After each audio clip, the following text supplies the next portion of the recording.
I have a copy of The Myth of German Villainy in front of me here, and I've been going through some more details of the book today, and it's just a fascinating read. I mean, it contains all those things that we are not supposed to know about, and perhaps more importantly, it goes through the background and certain kind of reasoning, really, historically and geopolitically, that you don't get in other works that just strictly focus on revisionism, perhaps, or just looking at World War II, etc.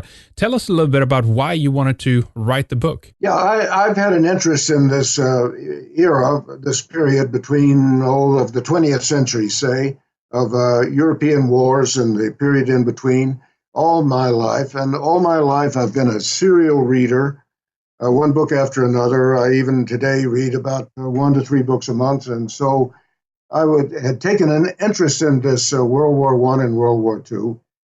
And I was born in 1937, before the war, and lived through the war, and my generation was inundated with anti-German hate propaganda. We were taught literally to hate the Germans as a people. The German nation was characterized as probably the most evil nation in history.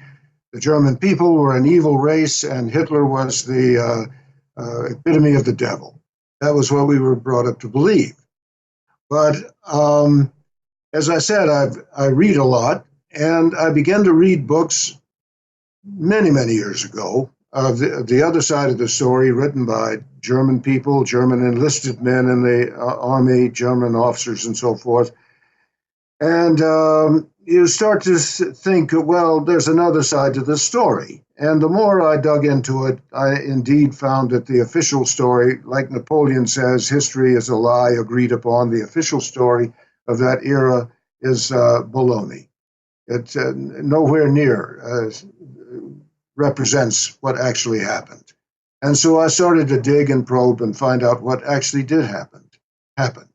And so what emerged in my mind after reading for many, many years, I even went out to Eastern Europe and looked into some of the concentration camps, and found that the real story is almost the opposite of what we grew up to believe. And that's why I decided to write the story. I'm not a historian. I am not a professional writer.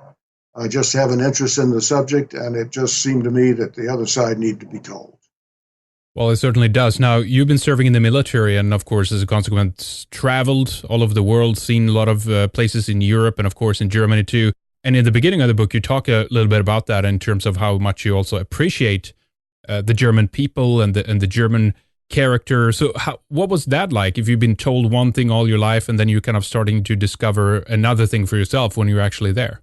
I went to Germany first in 1989 on my way out to Eastern Europe to go to Auschwitz and to look at Eastern Europe in general, because I'd been reading so much about the events that occurred out there. And I stayed with an old couple in their house in Frankfurt. I spent a night with them, and they put me up. And I thought, what wonderful people they were. Everybody I saw in Germany was not that different from people that I grew up with. And I thought, I'd been influenced myself by reading all this stuff, that Germans were somehow different. They're militaristic, brutal, inclined to follow dictatorial leaders and this kind of stuff. And I've been to Germany a few times now and taken tours of the country.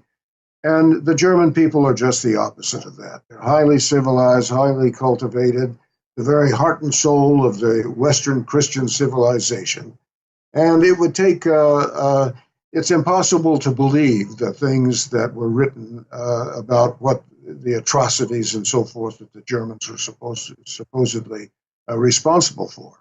And so I just changed my mind completely about them. Oh, certainly.